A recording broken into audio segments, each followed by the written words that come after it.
going on, guys? Welcome back to the Free Rein 6M podcast. Today we got Christian and our good friend Jeff Miles.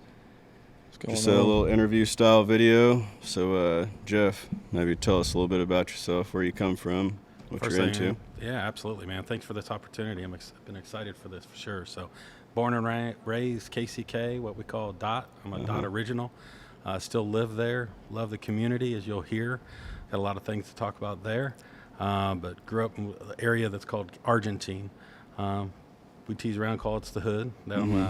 Grew up there with my mother that owned a business down there for 39 years and grew up on the streets of Argentine. What type of business did she actually owned? A beauty shop. So I was raised by a single mother, no father. So I'll kind of tell you how I got into racing, kind of from the opportunities from, father figures and stuff. But, she owned a business there for 39 years and worked her ass off.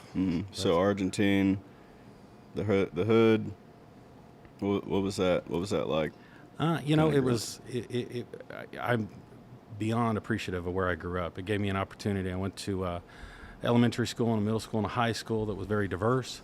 So I grew up with a bunch of what I call my Mexican boys, man. They're still my friends to this day, and invited to family affairs. That's how I became Catholic. And but growing the streets, kind of like I wouldn't say we're the good guys or even the bad guys. We're somewhere in the middle there, kind of protected each other. There was gangs and all those kind of things down there. But it was a great community. It is today as well. You're always going to have a little riffraff everywhere, but love it. Looking to possibly move back down there someday as well. Yeah. So KCK is kind of like a diverse community as a whole. Absolutely. Kind of got a lot of different demographics piled in there. It makes, I'd say, the county of Wyandotte in the state of Kansas is, I would guess this, probably one of the most diverse in the state. Yeah. And it says that much more about our community, that really anybody obviously lives there and is welcome there and can find a spot no matter where you're at in Wyandotte. What are like the different types of communities? Like you got what do you have, like Croatians? Yep, Croatians. We have Latinos. Big majority of that is Mexicans. Yeah. Obviously, we have heavy Asian population, African-American population, Caucasian, obviously. But the areas, obviously, KCK, the city that's within Wyandotte, started on the east side and it grew to the west. So the eastern side, what people say Strawberry Hill area, that's and it's regrowing right now. It's really cool to see it along with Central Avenue, those areas, and of course Argentine's coming, and it just grew out to the west, out to where the speedway is and everything. Yeah, it's pretty cool over there. You got the Strawberry Hill, and then like right up the street is like the Taco Trail of America. Yep. It's like wild. Yeah. It's that area is just booming right now. Not only for people moving back down in that area, but businesses, bars, things like that. It's definitely just a regrowth within our community. Yeah. So how'd you from that, growing up there, how'd you get into cars, racing, that type of deal? Yeah, a lot of people ask me that. Obviously, I'm a gearhead. Always been into breaking shit, fixing shit on my own, building shit on my own, and a lot of figuring out the wrong way to do stuff. But being raised by a single mother, you get that opportunity, which I'm blessed to do this. All my buddies' dads, one might have been a welder, one was a carpenter, one was a fisherman, one was a hunter, and just one father figure that I say that is very impactful still to this day, not only in my career, but as well racing and cars and stuff. His name was Kenny Watson, and he was actually my babysitter's husband, and got me into boating and all them things. So at a real young age, they'd take me, I'm saying probably 6, 7 years old, they took me to what's called the old lakeside, where the Woodlands dog track used to be and where Amazon is today. And they'd set me on the back of a truck. I'd watch these race cars go around. I just thought it was the coolest thing ever, and I wanted to do that someday. So when that opportunity arose, I didn't buy my first car. I built my first car from ground up, awesome. Which we'll get into that. So, cool. That's what gave me that racing bug. Yeah, that's badass. So were you maybe in like a position to where you, that upbringing was kind of more difficult than others maybe? To get into something like that, to build your own car, you were kind of forced to do shit on your own anyways, right? Yeah, absolutely. And I'll give you a little background there because it's It's a good question. Excuse me. It's growing down in Argentine. It's not a wealthy community whatsoever. My single mother worked 5-6 days a week, 12 hours a day, so I was on my own a lot. And at a very young age, I figured out I don't like being poor. Mm-hmm. I hated being poor. Just one more thing to be teased about in school and those kind of things. So that was something I can control. So in 6th grade, I got my first full-time job, actually 40-hour-a-week job in 6th grade.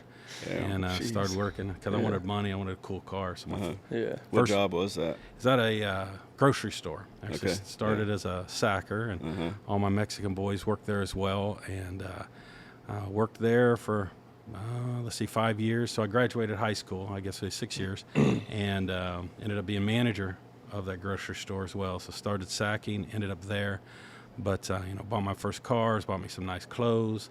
My first car was, if you've watched the movie Smokey and the Bandit, that was my first car. I had to have one of those. I bought it when I was 14, actually 13 and a half, and I couldn't drive it till I was 16. So I sat there in the driveway waiting for 3 years for me to absolutely destroy it. I got to drive it.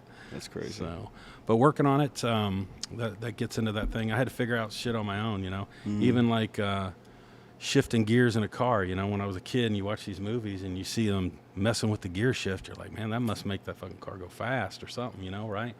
So when I got that Trans Am, I was like, okay, well, low must mean you're going to go faster, or at least get you going faster. I didn't understand shifting or anything at that point. I had nobody really to teach me that. And after I blew an engine in that Trans Am and had to replace it, I figured out, okay, you shift gears at a red line RPM. And obviously back then you didn't have Google or anything. You had to go talk to another dad and say, what the hell did I do wrong here? So figure shit out on your own.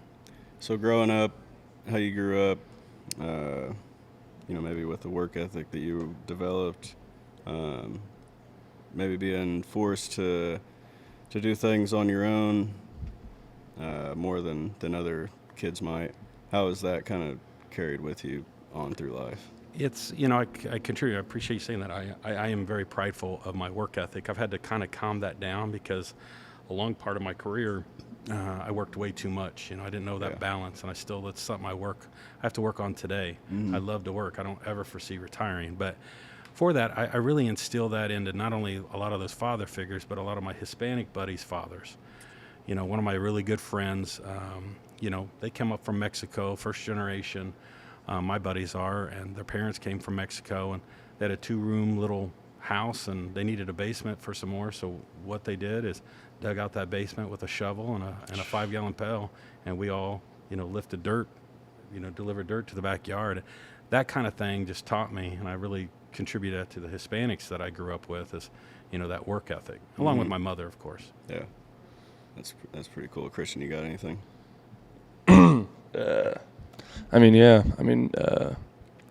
I was kind of in the same situation growing up. My mom was single mom. She ran her chiropractic office for, I think it was like 32 years or something like that. So seeing that, it's kind of, it's helped me as far as like pushing the business forward now. Like seeing, like whenever I was growing up, seeing her, it sucked back then because she was late to picking me up from football practice, or, taking forever to pick me up from a friend's house or whatever. But as I got older, I'd always see the work ethic that she put in, and then just being able to learn from that and, kind of take note of that. So yeah, so being put in those situations, or being forced to live life differently or that way. How did you you're driving for Dodge, so like, how do you run into opportunity like that? It's kind of like what Christian said. You learn from other people, and that's obviously one of the coolest things about this country, is that opportunity's there. You just got to fucking take it, right? You got to create opportunity. Yeah. I wake up every day and say, today is my first day of my interview. Every single day, I act like I'm doing an interview. It doesn't matter if I'm working with my team or not. But getting into the Dodge stuff, right out of high school, I went to aircraft school. Actually, that's what I'm licensed to work on, commercial airlines, power plant or jet engines and frames, and I knew I had a mechanical aptitude, and that really taught me a lot about building things, welding, all the things electrical, pneumatics, hydraulics, and so I went to that school for 18 months, got an associate's degree, and the industry just shot craps, and they weren't hiring, And shit, I got a bunch of student loan debt I got to fucking pay off now. Yeah. So took another job with a company, sweeping the floor. I had to find some money really quickly, and 27 years later, I was the vice president of that company. Hell yeah. And but in those, and I went in a rabbit hole there, but in those opportunities, I still had that racing bug. So in that career of 27 years, we sold heavy equipment. So when you think of like a street sweeper, garbage truck, sewer machine, those kind of things, one of the opportunities was, and to tie it back into the community, our mayor Marinovich was at the time really, and along with commissioners and everybody that was involved, brought the Kansas Speedway to Kansas City, Kansas. And I looked at that as a business. I was running a business of like, this is a huge opportunity for exposure. So I went on a crusade with them. I sent them a letter every month saying, I want to do business with you. I want to do business. I want to do business. And they never called me back. And finally, out of the blue one day, because of relationships, they called me and said, hey, we understand you're the sweeper guy. I said, I do. And we need a sweeper. We're going to have Indy cars and ARCA here doing some testing with ESPN. So I'm like, hell yeah, I'll be there. So spent pretty much the next year, to summarize this, to helping them clean that track, getting it prepared to be opened, and I earned that opportunity for me to design a purpose-built NASCAR sweeper at the time.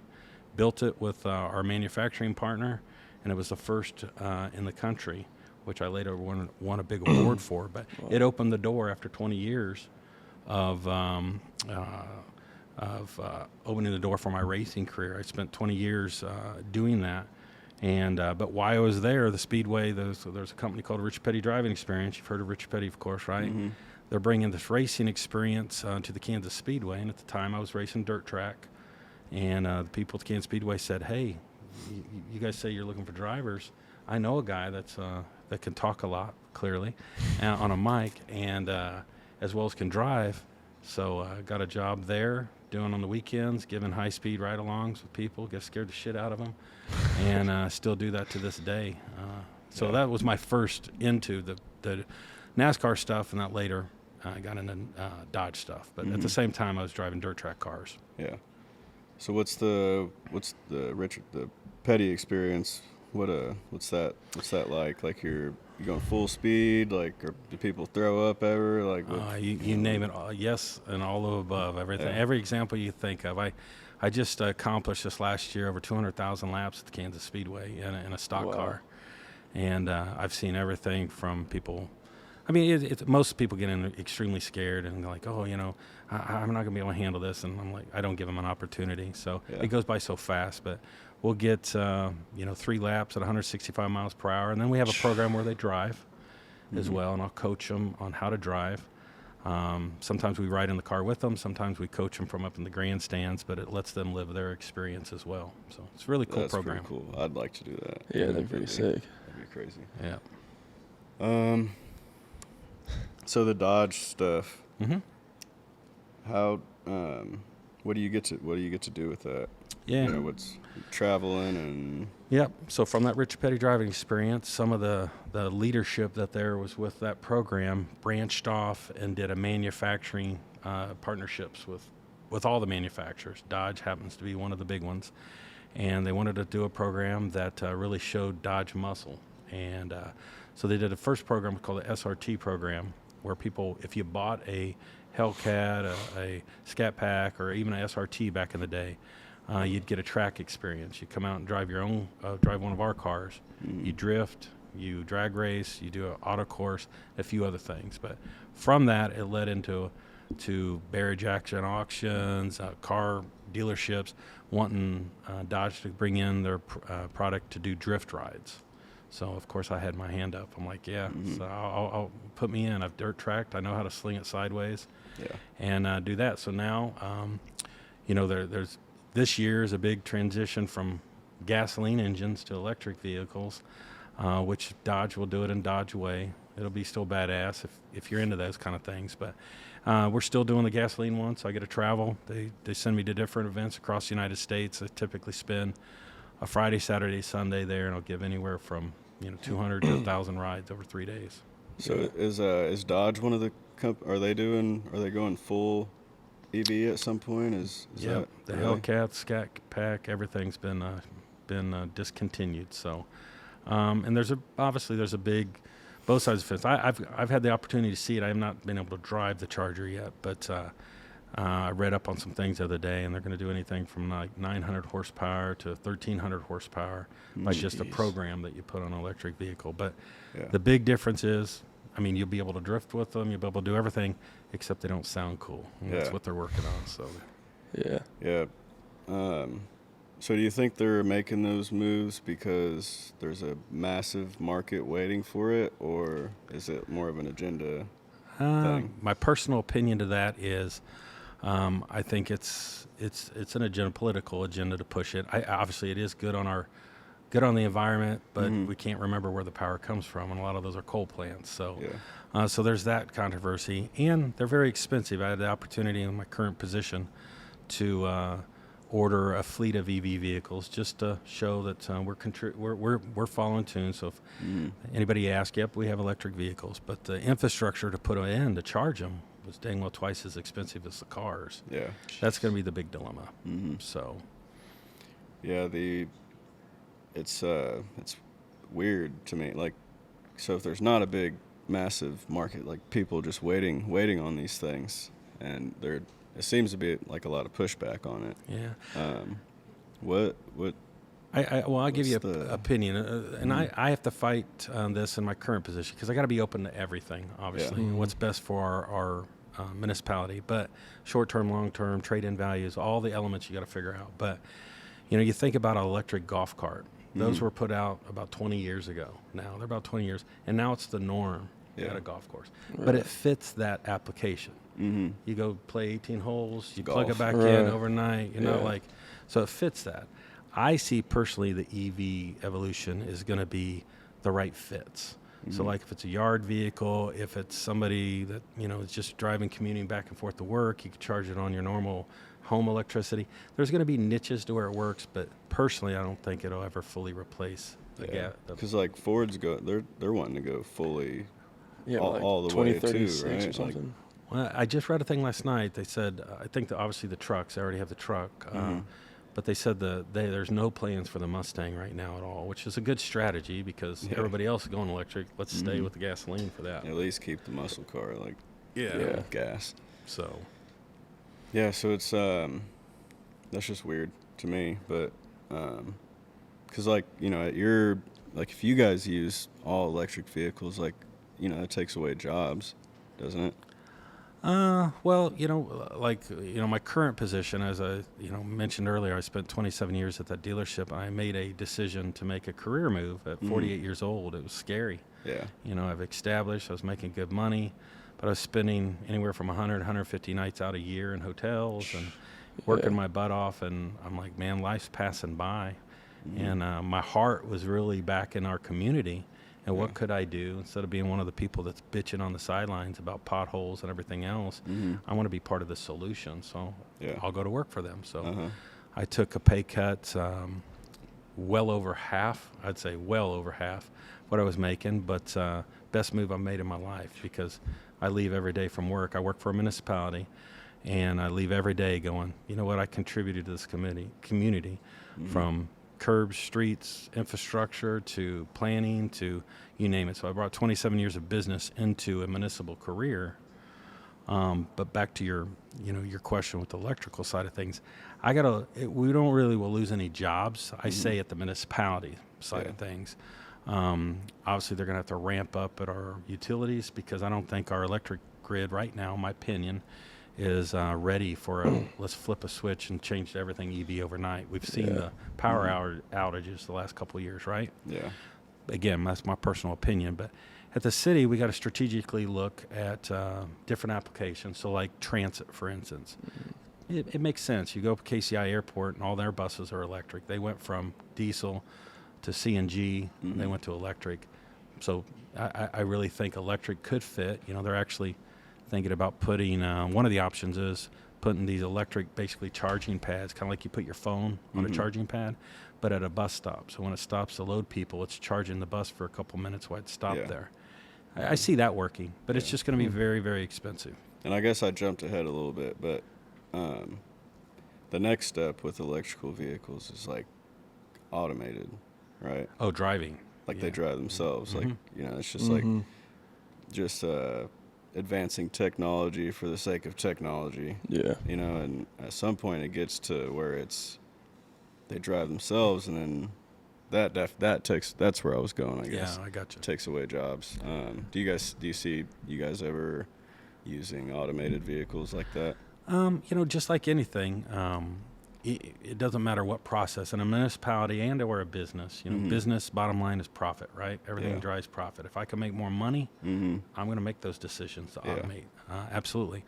In a city government, obviously you got a full team of employees and families, but we still we're responsible with the taxpayer and the ratepayers on doing what's best. So although if we ever went to, let's say, a automatic street sweeper, that was my career. They make street sweepers now, or sweepers that go in factories that don't take any drivers. You see them at Home Depots and things. Eventually it'll end up on the street. But we're so overwhelmed with infrastructure problems and stuff at these municipalities now. We could definitely use those people patching potholes and other things. So I think there would be a shift of just labor and prioritizing and, for productivity reasons. Yeah. 'Cause you see the shit like this at McDonald's. You go to McDonald's and they got kiosk, and the workers don't even bother to ask you for your order. Yeah. And you see those. and it's like, dude, like, you better get up there and start talking to people, because you ain't gonna have a job here in a couple of years. Yeah. But getting into like the community aspect, I see you always posting about just different stuff that's going on in the community, showcasing different people's talents and projects that they've completed. It's pretty cool. Thank you. What are some big issues maybe in KCK community? Oh, wow. Yeah, I don't know if this would last that long, but I could tell you some things since I've been there that I've seen. It's been eye-opening, to be honest with you. You've got, less than 2,400 employees that are citizens of our community that go to work every single day and want to do the very best for the community, just like I do. Yeah. They all start out really well. And but eventually, it's a tough job, because you can't respond to some of the negativity. Probably the best thing anyway, but they get slammed. You see a snowstorm and you see, oh, they should be doing this. Man, there's too many potholes. There's this and that. And actually, I had to just have a little coaching session with my daughters, because they got on there and started lashing back at people, going, hey, these people work hard. And although I'm proud of them for defending our teammates, it was, we got to be very careful. They have a voice. You just got to have really thick skin when you decide to become a public servant. That comes with the part that you just got to shield out the negativity. But, there's that. But some of I'd say the issues, here's a community that's a very old community, late 1800s, that was started. And we have a lot of infrastructure that was put in that was not invested in properly. The right amount. And, you elected officials, the politicians, the commissioners and the mayors, they run to be elected. They want to do what's best for the community as well. They might have a different pathway to get to it than what some of us do. But at the end of the day, that's what we try to do, is find that common ground, a data-driven approach, lead them to the answers that we need. And then, every year you got basically a pot of money from taxes, rates, everything else that comes in, and it's all divided out like a piece of pie. But you have 39, 40 departments there going, my needs are more than your needs. So, our budget and finance team and commissioners, they have a very tough job to say, do we have enough police officers, enough firemen?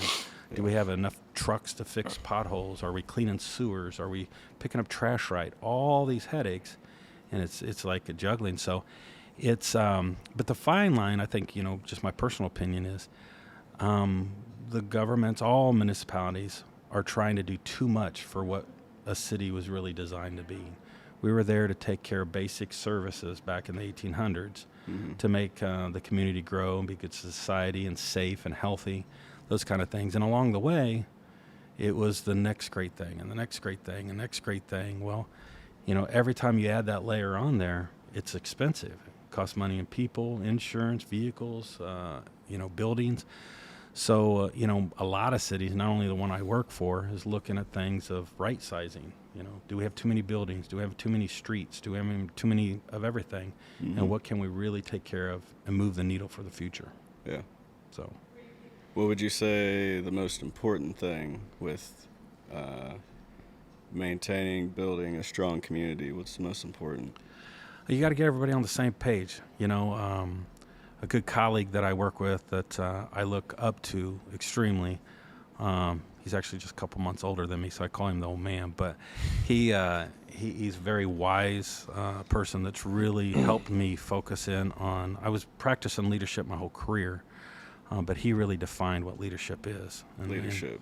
Leadership. Most important thing. Yeah, and it's I feel myself. I'm a servant leader. Mm-hmm. And but back to your question for our community, it's leadership in our community. So the things that you see us posting, I'm a public servant Monday through Friday, but I'm out picking up trash on Saturday and Sunday, volunteering my time as a regular resident. Yeah. We got to take pride in our community. Mm-hmm. We got to change that mindset that we're a poor community, so we act poor.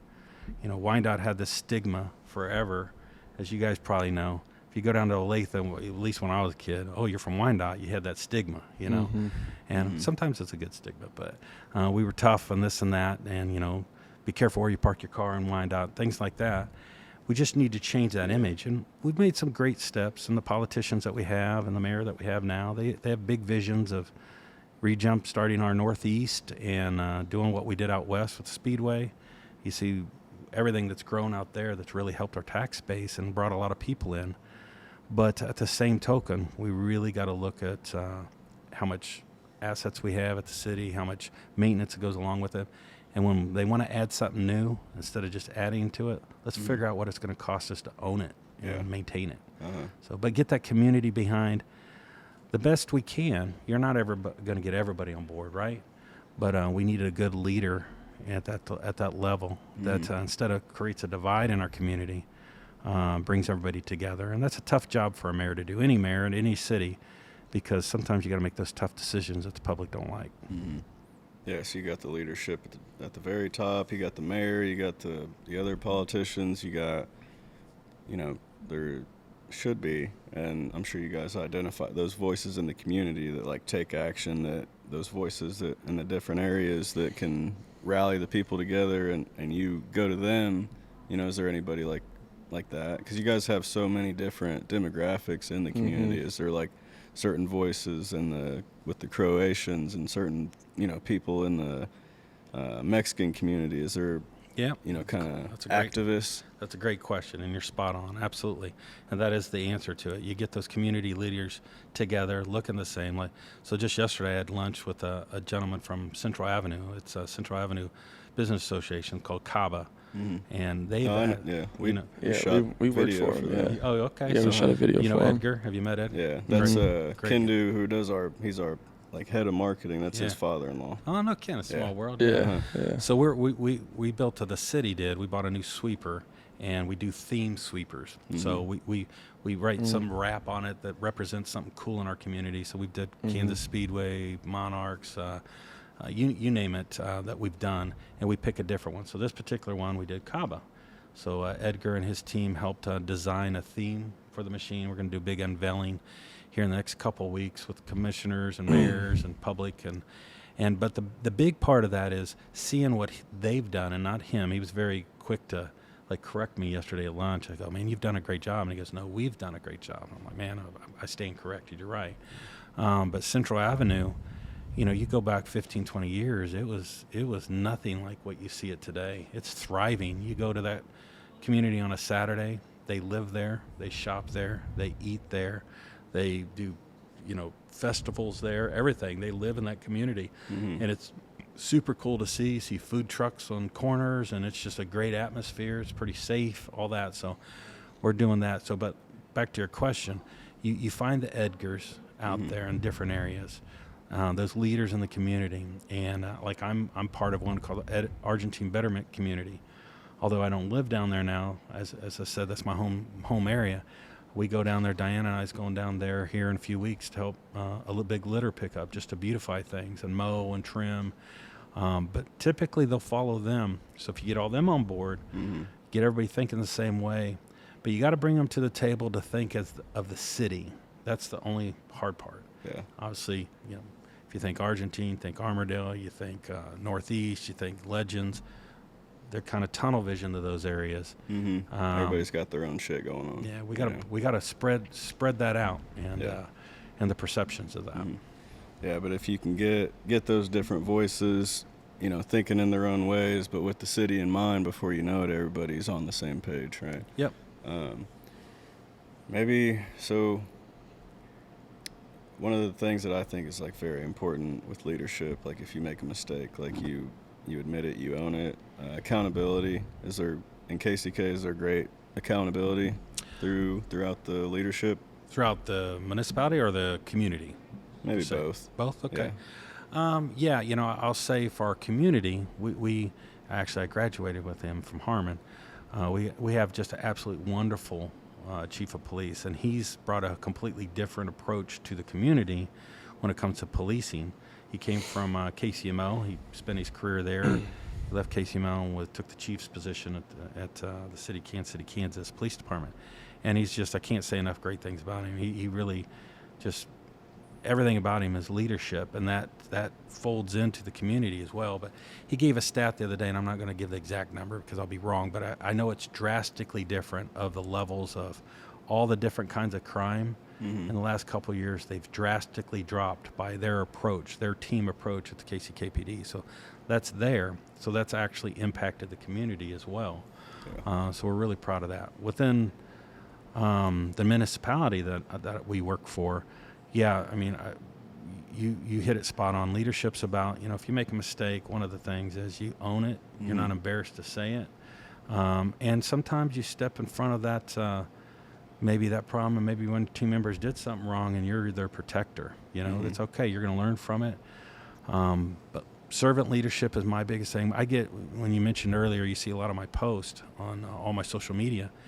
And I'm really big about, I'll get in a post every once in a while. But when it comes to those posts, it's about the people doing the jobs. Yeah. It's not about Jeff Miles taking the photo and behind the camera, right? Yeah. And I want to spotlight them because these municipal workers are out fighting snowstorms, cleaning sewers, you name it that they do. And they have families that look up to them too.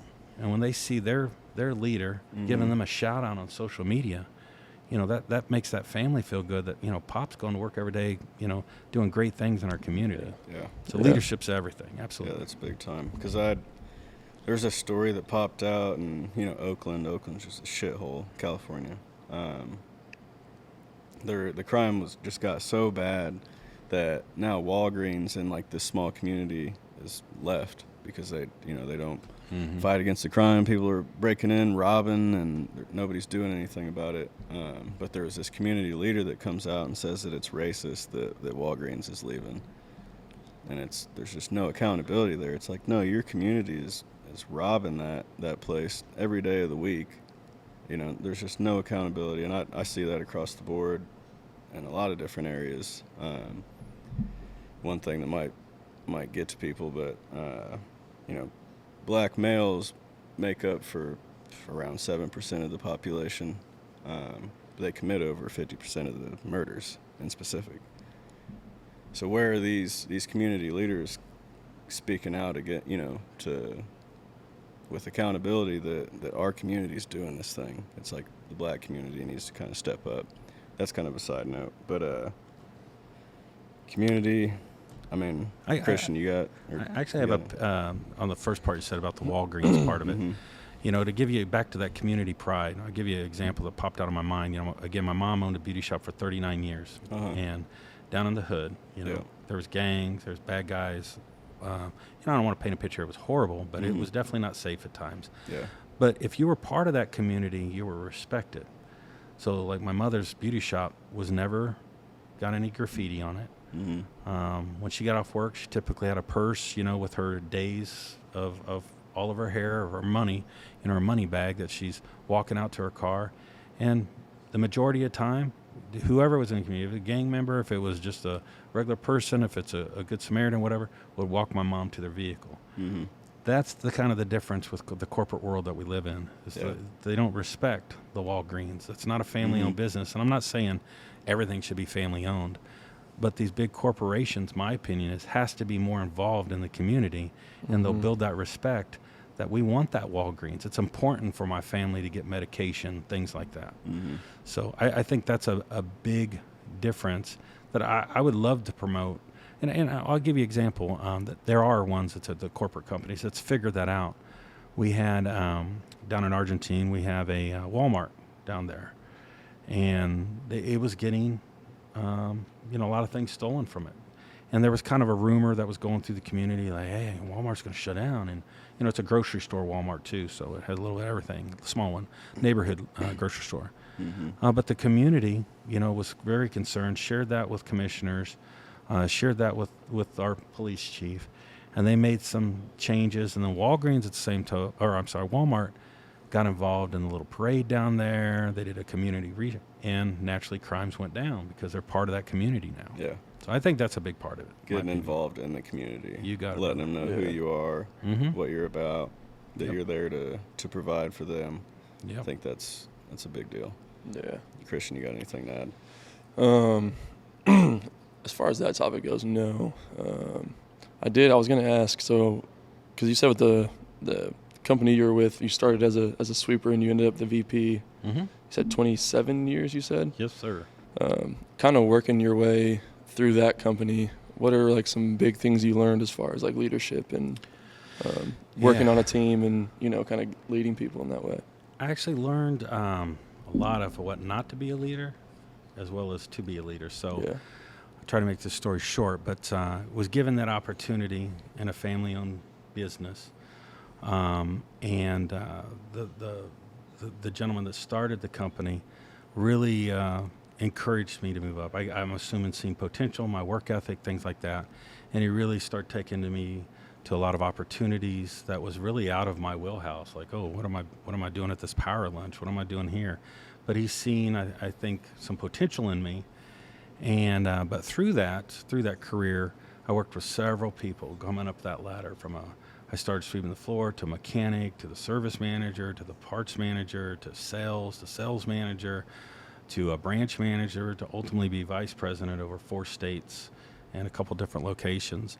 And along the way, and I'm not saying I was perfect by no means, I made a ton of freaking mistakes. That's a good thing about a leadership too. You got to learn from your mistakes, tons of mistakes. But I had some really poor leaders. They called themselves leaders, but they really weren't. They were managers. They were just, and I don't hold any grudge against people like that, even if I come across them today, because I just assumed they didn't have my colleague Jeff Fisher didn't have a Jeff Fisher in their life teaching them what leadership's all about and coaching them and leading them. So, but that's where I learned to not do a lot of the things that they were doing that really caused toxicity. You don't have a team that believes in a vision and a direction, and they're not respected and not trusted. You're going to have chaos. Yeah. And that's really what I've tried to bring to my current position in the municipality. Oh, yeah. Yeah. Well, if Christian, if you ain't got anything else, I think I'm solid. I think we're good to wrap this up. I appreciate you, Jeff, for hopping on. Absolutely. We'll definitely have to do this again. Yeah. I guess one last question. What's your favorite car? Oh, boy. My favorite car. Well, I own a Scat Pack, a Dodge Scat Pack, and I almost bought a Hellcat, But I'm actually thinking about getting ready to sell it, to be honest with you. I'm really thinking about it. It still brings some good profit off of it. Yeah. And I want a old 60s Continental 4-door suicide doors, convertible, slam to the ground. I'll give you $50 for it right now. Yeah. I'll give you $50 for it. But that's probably my dream car. I wouldn't say I'm out of the driving fast, but when I get to drive for Rich Petty or the NASCAR racing experience and Dodge, I'll go tear their shit up. Yeah. So let me cruise around. Yeah. Hell yeah. Well, thanks for coming on. Absolutely. We'll do it again. Keep up the great work. Everybody live your free reign. Absolutely.